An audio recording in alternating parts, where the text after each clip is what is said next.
승리의 은혜를 주시게 되기를 간절히 소원합니다. 따라합니다. 그리스도 예수를 아는 지식. 크게요. 그리스도 예수를 아는 지식. The knowledge to know Christ Jesus. That's the title. Please pray for me while we are hearing word of God. 말씀을 나누는 동안에 기도해 주시게 되기를 간절히 소원합니다. 미국의 국민 누나로 불리우는 줄리아 로버츠가 출연했던 에린 브로코비치라고 하는 제목의 영화가 있는데 2005년 5월에 개봉이 되어서 흥행에 아주 성공했던 그런 영화입니다. 이 영화는 미국 서부 캘리포니아 해안의 에너지 기업인 PG&E라고 하는 회사와 에린 브로코비치라고 하는 여인 간에 실제로 일어났던 법적 분쟁을 배경으로 하고 있습니다. 영화 속의 주인공인 에린 브로코비치는 라고 하는 여인은 이혼 후에 아이 셋을 혼자서 키우는 싱글맘으로서 차 사고를 당했는데 차 사고를 일으켰던 의사와의 법정 분쟁에서 그만 패소하여 모든 것을 잃게 됩니다. 실직하게 된 에린은 자신의 소송을 의뢰했던 변호사 에드워드 메스리라고 하는 사람에게 그의 사무실에서 제발 일할 수 있도록 해달라고 떼를 쓰는 겁니다. 그렇게 해서 에린은 변호사 에드워드의 사무실에서 서류를 담당하는 일을 맡게 되었는데 그러던 어느 날 에린은 수북하게 쌓인 서류 중에서 PG&E 회사와 관련된 이상한 의료 기록들을 보게 됩니다. 그리고 진상을 조사하다가 엄청난 사실을 알게 되는데 그것은 바로 PG&E 회사가 인근 마을인 힌클리 지역의 주민들에게 홍보한 것과는 달리 인체에 해로운 물질을 사용했고 이로 인해서 생긴 중금속 오염 폐수를 무단으로 흘려보낸 사실을 발견하게 됩니다. 그 결과 힌클리 지역에 물이 오염되었고 마을 사람들이 여러 가지 질병에 시달리고 있다고 하는 결론에 도달하게 되니까 변호사 에드워드와 함께 이 사건에 관한 자료들을 모으고 피해자들을 만나기 시작합니다. 이를 수상히 여긴 PG&E 회사가 중간에 끼어들어서 때론 협박을 하기도 하고 때론 턱없는 금액으로 그들과 합의를 보려고 하였지만 이것을 거부하고 철저한 조사를 통해서 결정적인 증거를 확보하게 됩니다. 때마침 대학 실험실에서 보내온 테스트의 결과는 주민들이 마시고 있는 수돗물의 중금속 함유량이 바람 위험 수준을 넘어섰다는 것을 밝혀줍니다. 결국 400여 명의 피해자와 수많은 증거 조사를 통해서 PG&E 회사와의 법적 분쟁에서 이번에는 승소를 하게 되고 PG&E 회사는 3억 3,300만 불이라고 하는 엄청난 손해배상을 피해자들에게 지불하면서 영화는 끝이 납니다. 세간에서는 이 영화가 흥행에 성공하게 된 것은 평범한 인물이 거대한 세력과 맞서 싸워서 승리한다고 하는 전통적인 논리를 바탕으로 한 사회 고발물이라고 하는 데에만 초점을 맞추고 있습니다. 그러나 저는 여기서 우리가 간과하고 있는 한 가지 사실에 눈 감으면 아니 된다고 생각을 합니다. 그것은 그동안 인류가 발전시켜온 지식을 잘못 사용해서 돈을 버는 도구로 전락시키는 데에 문제가 있다는 겁니다. 오늘날 지속되고 있는 공해와 오염 문제를 한번 생각해 보시기 바랍니다. 특히 올해 들어와서 전 세계적으로 기록적인 폭염과 홍수, 하루가 멀다 하고 동시다발적으로 발생하면서 엄청난 인명피해와 함께 식량과 안보 약화, 또 사회의 기본 시설 파괴 등의 심각한 피해를 낳고 있습니다. 이는 지구 온난화의 가속화와 함께 더불어 이상기후 현상이 걷잡을 수 없이 심화되고 있다는 것을 우리에게 보여주는 단적인 증거들입니다.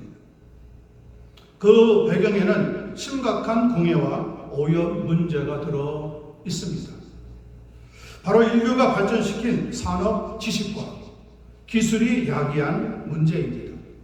지금도 공장에서 내뿜는 연기나 폐수로 인해서 공기와 강물이 오염되고 있고, 또 자동차의 배기가스 때문에 나무들이 말라 죽어가고 있는 실정입니다. 물론 처음에는 산업 지식과 기술로 더 살기 좋은 세상으로 만들려고 하는 의도가 분명히 있었을 겁니다. 하지만 더 많은 개발, 더 많은 생산, 그리고 더 많은 판매라고 하는 허황된 목적이 끼어들면서 사람을 물질의 노예로 만들었고, 정신 문명은 사라지고 세상은 점차 사람이 살기 어려운 곳이 되어가고 있다는 겁니다.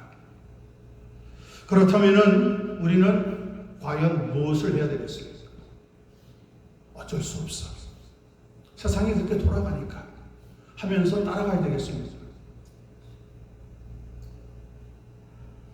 저는 인공지능이라고 불리우는 AI를 내세우는 미래의 산업 지식을 많이 배우는 것보다 더 중요한 하나님의 지식이라고 하는 원천으로 돌아가야 한다고 생각합니다. 그렇지 않고는 우리가 부딪히고 있는 문제를 해결할 길은 없다는 겁니다. 그런 측면에서 본문 말씀을 살필 때 우리 모두에게 큰 은혜와 소망이 넘치게 되기를 간절히 축원합니다. 7절과 8절 초반 말씀을 살펴봅니다. 그러나 무엇이든지 내게 유익하던 것을 내가 그리스도를 위하여 다 해로 여길 뿐더러 8절 또한 모든 것을 해로 여기면 내 주 그리스도 예수를 아는 지식이 가장 고상하기 때문이라. 사람이 동물과 다른 결정적인 차이는 이 두뇌에 있습니다. 동물의 두뇌는 사람처럼 복합적인 감정을 느끼지 않습니다. 사람은 어떤 대상에게서 애증, 곧 사랑과 증오의 감정을 동시에 가질 수 있는 유일한 생명체입니다. 그러나 동물은 양가 감정을 느끼지 못합니다. 그래서 동물은 먹고 마시고 자고 사는 기본적인 삶에 충실할 뿐입니다. 하지만 사람은 먹고 마시는 것만으로 결코 만족하지 못하는 데 문제가 있습니다. 그것은 두뇌에서 발생하는 지식을 통해서 무언가를 변화시키려고 하는 끊임없는 시도를 하게끔 만들기 때문입니다. 이 지식이 발전하여 사회의 문명의 이기가 되면 수많은 사람들을 살리고 먹이게 됩니다. 세 가지 예를 간단히 들어봅니다. 모두가 인류 역사를 바꾼 혁명적인 사건들입니다. 첫 번째, 제임스 와트라고 하는 사람이 1769년에 방에 있던 난로 위에 주전자에서 물이 끓을 때 그 뚜껑이 움직이는 것을 보고 증기기관을 발명하게 됩니다. 거대한 기기가 움직일 수 있다고 하는 기본 원리를 처음으로 발견하게 된 겁니다. 그리고 이 원리는 조지 스티븐슨이라고 하는 사람에게 영감을 주어서 그로 하여금 1813년에 증기기관차를 발명하게 하므로 전 세계적인 산업혁명이 일어났습니다. 기차를 발명하게 된 이 지식은 그 후에 엄청나게 많은 사람들을 먹여 살리게 된 겁니다.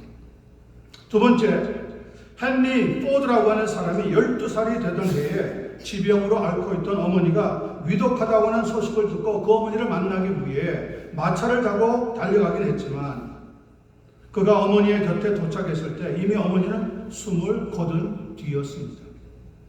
그때 포드는 결심합니다. 말이 없어도 빨리 달릴 수 있는 마차를 만들기로 작정을 했는데 그것이 동기가 되어 1892년에 처음으로 자동차를 발견하게 됩니다. 그리고 자동차를 발명한 이 지식은 그 이후에 회사에 근무하고 있는 사람들과 부양 가족들, 그리고 이와 연관된 하청업체에서 일하는 사람들과 그들의 부양 가족들을 살리는데 엄청난 영향을 끼치게 되어졌다는 겁니다. 세 번째, 미국의 오빌과 윌버 라이트 형제가 독일의 오토 릴리 엔탈이라고 하는 사람이 글라이더로 하늘을 날았다고 하는 소식을 듣고 이에 도전을 받아서 1903년에 모든 비행기들의 조상격인 동력 비행기를 발명하면서 최초로 하늘을 나는 비행에 성공하게 되어집니다. 그리고 오늘날 비행기 여행이 아주 일반적인 추세가 된 것을 보면 이 비행 지식 또한 수많은 사람들을 먹여 살리게 되었다는 겁니다. 이렇게 한 사람의 지식은 원리와 기술의 발전을 통해서 엄청난 사람들을 먹여 살리는 긍정적인 결과를 낳기도 하지만 그와 반대로 지식의 원리와 기술을 욕심이라고 하는 잘못된 목적으로 사용한 사람들로 인해서 이 세상에서 점차 공해와 환경 오염 그리고 직업병으로 많은 사람들이 죽어가고 있다는 것이 사실입니다. 물론 지식도 원리도 기술도 다 필요합니다. 저는 그것을 부정하지 않습니다. 그러나 사람에게는 그것보다 더 중요한 것이 있다는 것도 인정을 해야 한다는 겁니다. 이런 점에서 예수님의 제자였던 바울 사도를 잠시 소개하려고 합니다. 그는 2000년 전에 살았던 사람이지만 우리에게 정말 무엇이 필요한지를 알려주고 있습니다. 먼저 바울 사도에게는 가브리엘이라고 하는 인물이 있었다는 것을 알아야 합니다. 가브리엘은 사도행전 5장 34절과 22장 3절에 딱 2번 등장을 하는데 그는 바울 사도의 스승이었습니다. 바울 사도는 그가 태어났던 길리기아 지역의 탁월한 대학 교수였던 다소에서 헬레니즘 문화와 학문을 배웠던 사람입니다. 그러니까 지성인이라고 말할 수가 있는 겁니다. 그리고 더 좋은 인성 교육을 받기 위해서 예루살렘으로 건너와서 당대 최고의 랍비였던 가말리엘 스승에게서 율법과 전통을 배우게 되는 겁니다.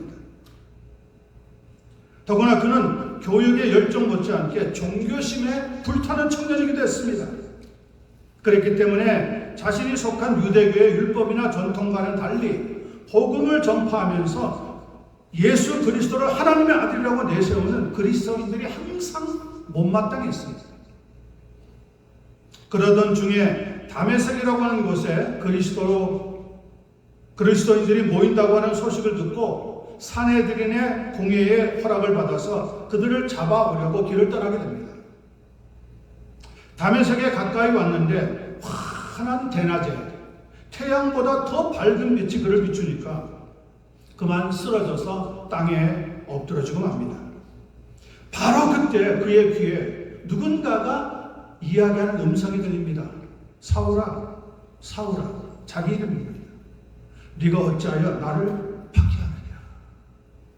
깜짝 놀란 바울 사도가 용기를 내어서 주야, 누구십니까? 라고 물어봅니다. 그때 들었던 대답이 나는 네가 박해하는 예수라.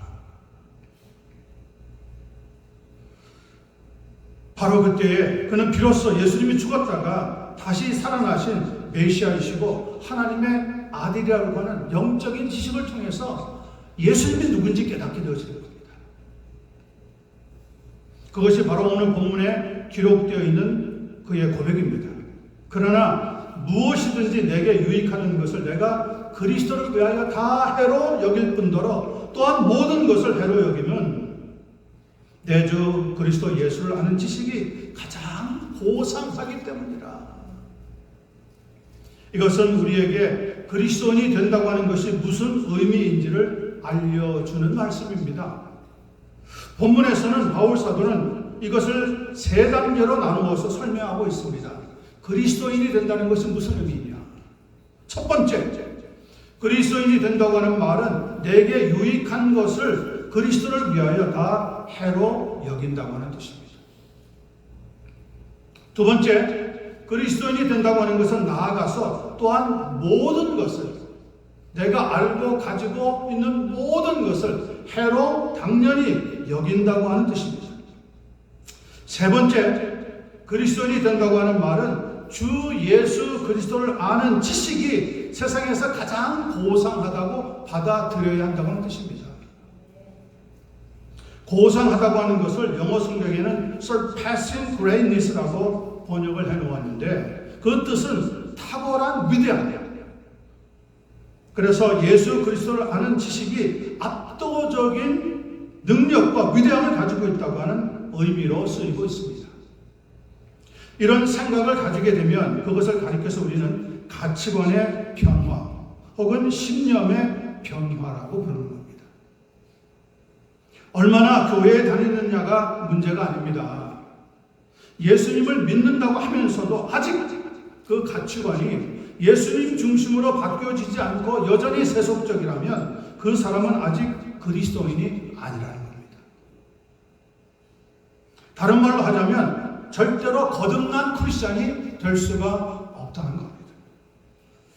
그리스도 예수를 아는 지식이 너무나 중요하고 탁월하기 때문에 이것을 얻고 나면 그 나머지는 전부가 쓸모없다고 깨닫게 되어진다는 의미입니다.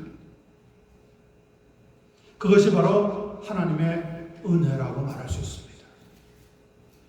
하나님의 은혜를 받으면 이 세상에서 아무리 위대해 보이는 것도 아무리 대단한 것 해 보이는 것도 그렇게 중요하지 않다는 것을 깨닫게 되어진다는 말이죠. 왜 우리가 교육을 받을 때에 초등학교에서 또 중학교와 고등학교에서 그리고 대학교에서 많은 지식을 배우고 그것을 머리에 채워넣지 않습니까? 그런데 대학을 마치고 나면 초등학교에 배웠던 지식이 시시하고 유치하게 느껴지는 겁니다. 바울 사도가 예수 그리스도를 알고 그의 고상한 지식을 얻고 나니까 바로 그렇게 느껴지게 되었다는 거예요. 그리스도 예수를 믿고 알고 나서 보니까 내게 유익하다고 생각했던 그 모든 것들이 다 시시하더라는 겁니다. 그러면 예수 그리스도를 아는 고상한 지식이라고 하는 것은 도대체 무엇입니까? 무엇을 보고 고상한 지식이라고 말하는 거예요? 그것은 하나님의 아들이신 예수 그리스도를 인격으로 만난다고 하는 의미입니다. 인격으로 만난다는 의미입니다. 사람에게 가장 중요한 것은 인격과 인격의 만남입니다. 남녀가 아무리 서로 오랫동안 부둥켜 안고 있다고 해서 여러분 인격적인 관계가 이루어지는 것은 아니라는 말입니다. 마음이 연결되어지고 마음이 이해가 되어지고 마음이 나누어질 수 있을 때 우리는 인격의 만남이라고 이야기하는 겁니다. 부모와 자식이 아무리 한 집에 같이 산다고 해도 같이 식사한다고 해도 서로 사랑하는 것이 아니라면 그 가족 관계는 무효입니다. 그건 가족이 아닙니다. 우리는 다른 사람들하고 얼마든지 식탁에 앉아서 식사를 나눌 수 있다는 겁니다. 그런데 부모의 마음을 자녀가 압니다. 자녀의 생각을 부모가 압니다. 그럴 때 비로소 사랑이 시작이 되는 겁니다. 한 침대에 같이 누워있는 부부도 마음과 마음이 통하지 않으면 그것은 부부가 아닙니다. 그냥 같이 사는 거예요. 하나님을 아무리 믿는다고 교회를 60년, 70년 다녀도 그저 다니기만 하는 것은 아무런 관계가 없습니다. 그런 사람은 철치 멤버는 될 수 있지만 크리스천은 될 수가 없다는 겁니다. 예수 그리스도를 인격적으로 만나야 합니다. 예수 그리스도가 하나님의 아들인 것을 깨달아야 합니다. 예수 그리스도가 내 죄를 위해서 정말 십자가에서 피를 흘리고 대신 죽었다는 것을 믿어야 합니다. 믿지 않으면 소용이 없는 거예요. 아니 남편이 아내를 믿지 못하는데 어떻게 부부입니까? 아니 아내가 남편을 믿지 못하는데 무슨 부부냐고요? 그건 그냥 부부인 척하는 것이지.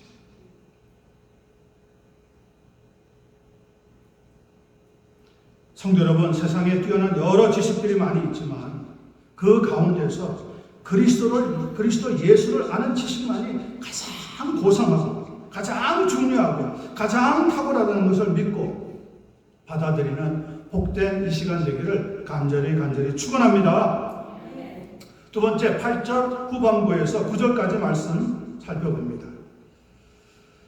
내가 그를 위하여 모든 것을 잃어버리고 배설물로 여김은 그리스도를 얻고 그 안에서 발견되려 함이니 내가 가진 의는 율법에서 난 것이 아니요 오직 그리스도를 믿음으로 말미암은 것이니 곧 믿음으로 하나님께로부터 난 의라. 저는 설교를 시작하면서 사람이 동물과 다른 결정적인 차이가 두뇌에 있다고 말씀을 드렸습니다. 사람은 어떤 대상에게 애증, 곧 사랑과 증오의 감정을 느끼는 유일한 생명체입니다. 지구상에서. 그러나 동물은 양가 감정을 가지고 있지 못합니다. 동물의 두뇌에서는 사람처럼 복합적인 감정을 느낄 수 없다고 하는 말입니다. 오늘 본문에 보니까 그런데 잃어버리고 라고 하는 단어가 나옵니다. 그뿐 아니라 여기고 또 얻고 발견되려 함이라고 하는 표현들이 계속 등장하고 있습니다. 여러분 이런 것들이 도대체 어디에서 나오는 것인지 아십니까? 사람의 두뇌에서 나오는 감정의 표현들입니다. 또 율법과 믿음이라고 하는 특별한 단어도 볼 수가 있습니다. 이것 역시 사람의 두뇌에서 파생되는 감정적인 표현들입니다. 만약에 사람에게 두뇌가 없다면 이런 감정 나타날 수가 없습니다.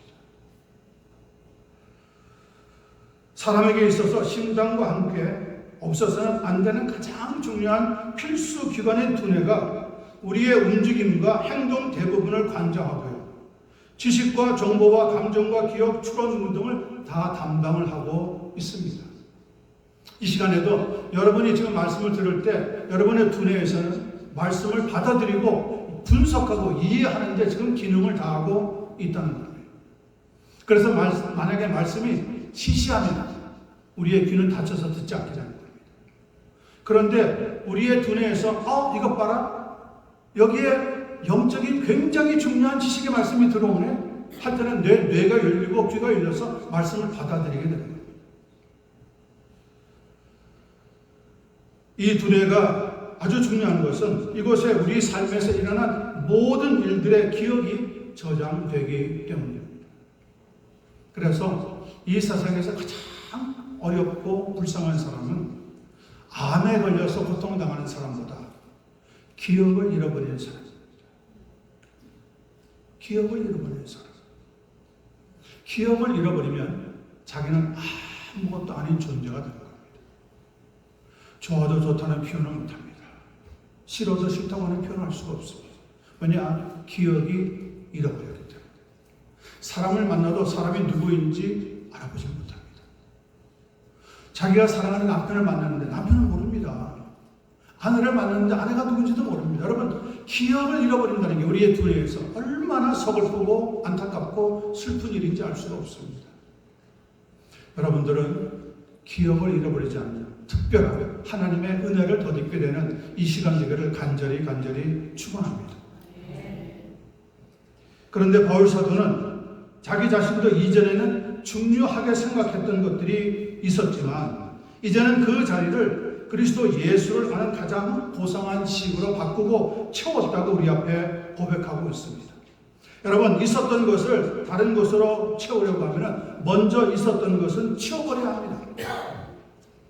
여기서는 그렇게 치우고 채우는 것을 세 부분으로 나누어서 자세히 설명하고 있습니다. 8절 후반부에 보니까 먼저 있던 모든 것을 잃어버려야 한다고 말씀합니다. 보통 잃어버린다고 하는 말은 가지고 있던 것을 어디에 두었는지 모를 때에 사용하는 단어입니다. 그러나 여기서는 일부러 잃어버린 것을 의미합니다. 그것은 잃어버리는 것이 훨씬 낫기 때문에 일부러 잃어버리고 만다는 겁니다. 바울 사도는 지금 나는 예수 그리스도를 위하여 모든 것을 일부러 잃어버린다. 그렇게 고백하고 있습니다. 많은 사람들이 버리면 깨끗해진다고 하는 단순한 진리를 모르기 때문에 여전히 무언가를 꽉 쥐고 그것이 없으면 안 된다는 듯이 살아가고 있는 것이 인생입니다. 예를 들면 자존심이나 우월의식입니다. 자존심과 우월의식을 버리면 누구나 여러분 행복해질 수가 있습니다. 그런데 자존심이 다치게 되거나 우월의식이 무시당하게 되면 아무 일도 할 수가 없는 겁니다. 그러므로 이 자존심과 우월 의식을 버리고 이 시간에 여러분이 자존감과 겸손 의식을 높일 수 있는 은혜가 임할 수 있게 되기를 간절히 축원합니다. 또 두 번째 8절 후반부에 보니까 먼저 있던 모든 것을 배설물로 여길 수 있어야 한다고 합니다. 배설물을 헬라어로는 스쿠발라라고 하는데 영어로는 러비시라고 표현되어 있습니다. 쉽게 말해서 쓰레기라고 하는 뜻도 있지만 속된 표현으로는 대변이라고 말합니다. 이렇게 냄새도 고약하고 몸에 묻으면 더러워지는 대변, 즉 배설물은 멀리 내다버리는 것이 가장 좋은 방법인 겁니다. 그만큼 내가 이전에 좋아했던 모든 것들이 예수 그리스도를 알고 나서 보니까 다 별것 아니고 시시하게 느껴지게 되었다는 말입니다. 예를 들면 거짓말하고 속이던 습관, 싸움하고 욕하던 습관, 노름하고 도박하던 습관, 심지어는 술 마시고 담배 피우던 습관까지 모든 게 다 예수 그리스도를 믿고 나서 보니까 배설물로 여기게 되어지더라는 겁니다. 생각해 보세요. 1불보다는 분명히 10불짜리가 좋습니다. 그런데 10불짜리보다 더 좋은 게 있습니다. 그것은 20불짜리입니다. 20불짜리보다 더 좋은 게 있습니다. 그것은 50불짜리입니다. 50불짜리보다 더 좋은 게 있습니다. 미국에는. 그것은 100불짜리입니다. 여러분에게 누가 1불짜리와 100불짜리를 놓고 어느 가질래? 그러면 1불짜리 갖는 사람은 한 명도 없을 겁니다. 왜? 상대적으로 100불짜리가 좋은 것을 알기 때문에. 그렇게 아는 게 뭡니까? 지식입니다. 내가 기억을 머릿속에 넣어놨기 때문에 100불짜리가 좋다고 하는 판단이 생기게 되는 겁니다.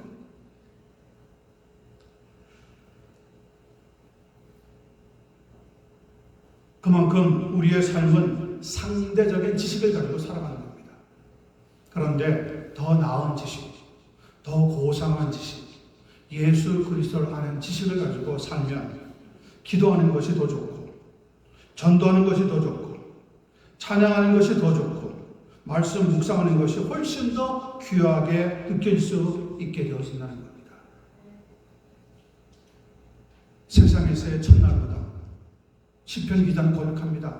하나님 나라에 하나님 아버지의 집에서 문지기로 하루를 지내는 게 더 좋다고 고백하는 거죠.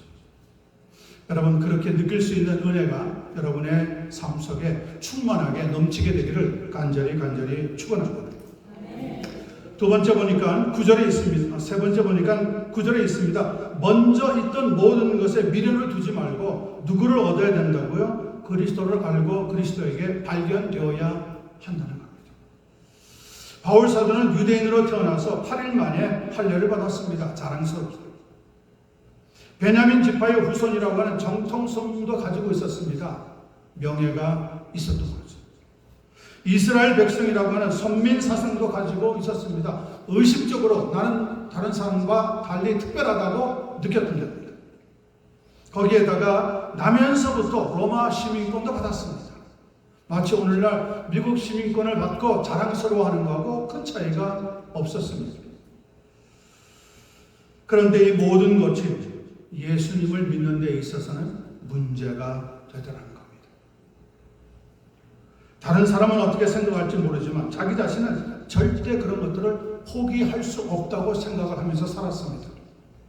그런데 예수님을 자기의 구세주로 또 주님으로 믿고 나서부터 복음을 전해보니까 이스라엘 백성들에게서 바로 이런 것들이 예수님을 믿음에 있어서 얼마나 방해가 되는지 알게 되어졌다는 거죠. 자기도 한때는 예수님 믿지 않을 때는 그런 것들을 자랑스러워했어요. 그런 것이 다른 사람보다 더 낫다고 느끼는 우월의식이 되었어요. 그렇게 살면서 자기는 행복하다고 봤어요. 그런데 예수 그리스도를 부활의 예수님을 딱 만나고 보니까 그런 것들이 하나님을 아는데 하나님 나라 들어가는데 방해가 되더라는 거예요. 방해가 되더라는 거예요. 여러분 그렇습니다. 제대로 배우면 괜찮은데 설 배운 지식이 얼마나 모든 것을 힘들게 만드는지 알 수가 없습니다. 제대로 배워야 되는 거죠. 예수님에 대해서도 제대로 배워야 돼요. 교회 생활 50년, 60년 했다는 것이 문제가 아닌 거예요. 1년을 교회 생활을 해도 제대로 믿으면 하나님의 지식이 내 마음속에서 채워지고 풍성이 넘치게 되어지는 거예요. 생각해 보세요. 여러분이 아끼고 좋아하던 차가 한 대 있습니다. 오랫동안 조심스럽게 타던 차입니다. 그런데 10년, 15년을 지나가면서 여기저기가 낡았습니다. 자리에 앉을 때 보니까 쿠션도 죽었습니다. 차의 페인팅도 벗겨져서 보기가 아주 흉하게 되었습니다. 어떻게 하는 게 좋겠습니까? 구형차를 정리하고 새 차를 구입하는 것이 좋겠죠. 그게 지혜 아니겠어요? 물론 돈을 들여서 정비하면 1, 2년 더 탈 수도 있을 겁니다. 하지만 장기적인 안목에서 볼 때 구형차는 정리하고 새 차를 사는 것이 훨씬 지혜롭다는 말이 맞아요. 바울 사도가 그랬습니다. 예수님을 믿고 나서 보니까 자신이 가지고 있던 자존감과 우월의식, 유대교의 전통과 정통성, 그리고 자신의 교만함이 하나님 믿는데 방해가 되더라는 겁니다. 그래서 어떻게 했습니까?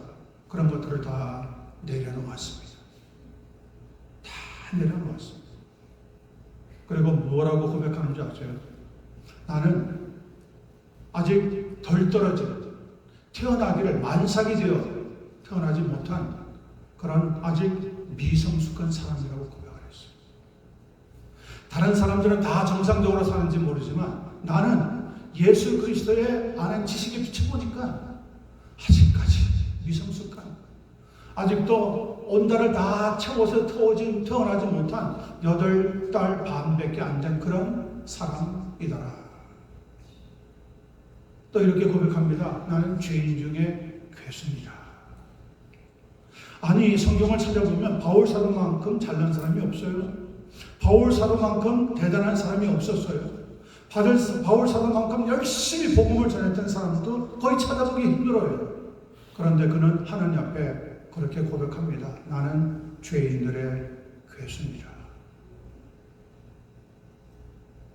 그게 은혜 받은 사람의 표현입니다. 은혜 받지 못한 사람들은 자기 잘난 맛에 삽니다. 그리고 거만합니다. 인종 차별합니다. 코리안들, 멕시코, 블랙. 아직 사람이 덜 돼먹어서 그런 거죠. 자기 위에 하나님의 의식을, 하나님의 지식을 만나면 여러분 그런 소리 나올 수가 없습니다. 다 사라집니다. 그리고 내가 아무것도 아니라고 하는 자신을 발견하게 되어집니다.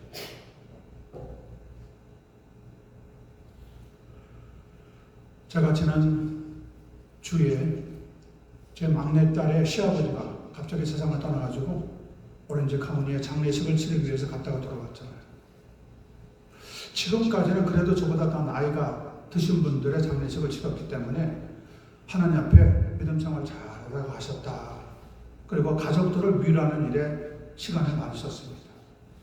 그런데 이번에 저보다 3살이나 어린 사람이 먼저 세상을 떠났습니다. 그리고 그 동생이 와서 엉엉 울어대는데 문득 이런 생각이 드는 거예요. 만약에 나도 저렇게 죽는다면 내 동생이 와서 내 자녀들이 엉엉 저렇게 울까? 이번에는 죽음이라고 하는 것이 실감이었더라고요. 실감이. 그리고 마음에 결심이 생겼어요. 정말 잘 믿어야 되겠구나. 정말 예수님에 대해서 말씀을 전하면 똑바로 전해줘야 되겠구나. 쓸데없이 재밌는 얘기, 흥미로운 얘기, 농담 섞어가지고 1시간 묻고 떠들고 막 자짓걸 해서 끝나는 게 아니라 예배가 정말 복음 중에 복음, 정말 예수 그리스도를 아는 지식, 하나님의 나라에 대한 소망, 이것만큼은 분명히 붙잡고 살자고 우리 성도들에게 말씀을 전해야 되겠다. 저는 이제 시간 낭비할 그런 여유가 별로 없어요. 여러분들 앞에 솔직하고 싶어요. 슬슬 달래가면서 여러분들 마치 아기같이 옹냐옹냐해서 교회 생활하고 싶지 않아요. 저는 복음의 핵심을 나누고 싶어요. 하나님의 말씀을 나누고 싶어요. 말씀 속에 핵심이 되는 예수 그리스도의 말씀, 십자가의 복음, 이것만 전하고 싶어요. 여러분, 저를 위해서 기도해 주시기 되길 바랍니다. 저도 여러분들이 정말 예수 그리스도를 분명히 아는 사람으로 살아갈 수 있게 되기를 간절히 기도하겠습니다. 바울 사도는 예수님을 믿고 나서 자신이 가지고 있던 자존심, 우월의식, 그리고 교만함을 다 내려놓았습니다. 그리고 예수님을 통해서 온유와 겸손 또 자족함을 배웠습니다. 그리고 나서 고백하는 겁니다. 9절에 보니까 율법에서 난 의가 아니라 오직 그리스도를 믿음으로 말미암는 하나님께로부터 난 의를 얻게 되었노라. 비로소 참 자유와 평강을 누리게 되었다는 겁니다. 로마서 1장 17절입니다. 오직 의인은 무엇으로 말미암아 살아요? 오직 의인은 믿음으로 말미암아 삽니다. 사랑하는 성도 여러분, 말씀을 듣고 있는 이 중에도 여러분의 마음속에 내가 앞으로 꼭 믿음으로 살아가기를 소원한다 하는 그런 결심이 생겨지게 되기를 간절히 축원합니다. 마지막 보겠습니다. 10절에서 12절입니다. 조금 시간이 걸리겠지만 많이 쓰지 않겠습니다. 짧게 요약해서 말씀을 전하겠습니다. 10절, 내가 그리스도와 함께 그 부활의 권능과 그 고난에 참여함을 알고자 하여 그의 죽으심을 본받아 어떻게 해서든지 죽은 자 가운데서 부활에 이르려 하느니 내가 이미 얻었다함도 아니요 온전히 이루었다함도 아니라 오직 내가 그리스도 예수께 잡힌 바 된 그것을 잡으려고 뭐합니까? 달려가노라. 예수 그리스도를 따라가는 삶은 믿음의 여정이라고 부릅니다. 그리고 이 믿음의 여정은 가다가 쉬는 것이 아니라 뒤를 돌아보지 않고 앞으로 계속 달려나가는 겁니다. 달려나가는 목표는 당연히 천국입니다. 천국을 향해서 달려가는 겁니다.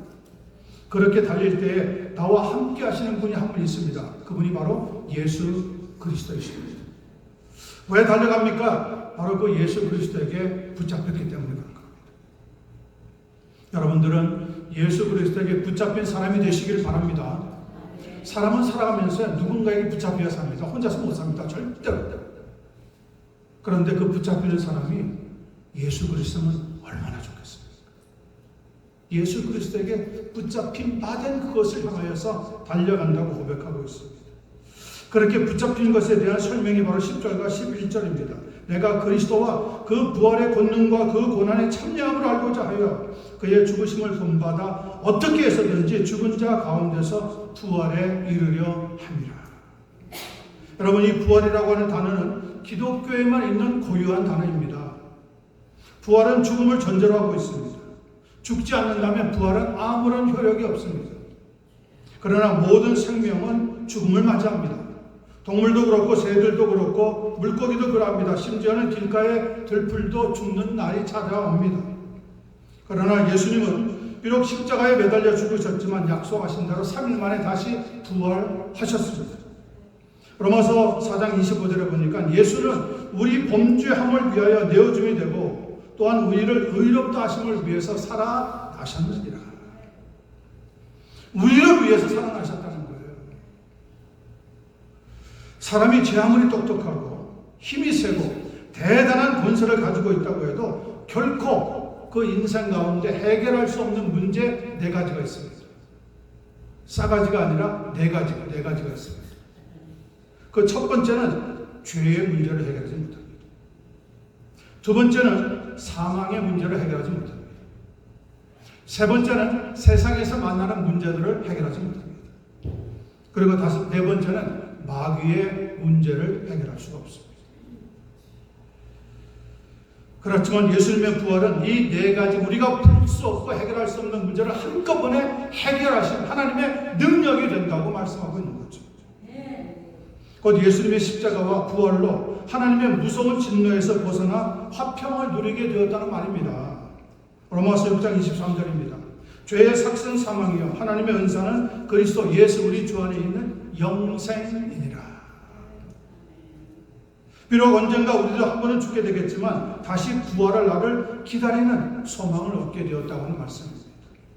고린도전서 15장 51절 52절입니다. 보라, 내가 너희에게 말하노니 우리가 다 잠잘 것이 아니요 마지막 나팔의 순식간에 호련히 다 변화되리니 나팔 소리가 나매 죽은 자들이 썩지 아니할 것으로 다시 살아나고 우리도 변화되리라. 세상의 환난과 시험이 우리를 괴롭히지만 그 세상을 승리할 수 있다고 하는 약속의 말씀입니다. 요한복음 16장 33절입니다. 이것을 너희에게 이르는 것은 너희로 내 안에서 평안을 누리게 하려 함이라. 세상에서는 너희가 환난을 당하나 담대하라. 내가 세상을 이기었노라. 마귀가 비록 두렵지만 믿음으로 대적하면 피할 것을 우리가 알게 되었다고 하는 말입니다. 야고보서 4장 7절입니다. 그런즉 너희는 하나님께 복종할지어다. 믿음을 굳건하게 하여 마귀를 대적하라. 그리하면 너희를 피하리라. 바로 이것이 바울 사도가 오늘 보낸 이 빌립보서라고 하는 편지에 나타나고 있는 복음의 핵심입니다. 또 우리로 하여금 꼭 알기를 원하는 영적 지식에 대한 말씀이라는 겁니다. 여러분, 복음을 깊이 묵상할 수 있게 되기를 바랍니다. 그리스도 예수를 아는 지식이 가장 고상하다고 했습니다. 이 지식이 여러분의 두뇌에 가득 채워져서 항상 기뻐하고 범사에 감사할 수 있는 한 번 한 번 되기를 예수님의 이름으로 간절히 축원합니다.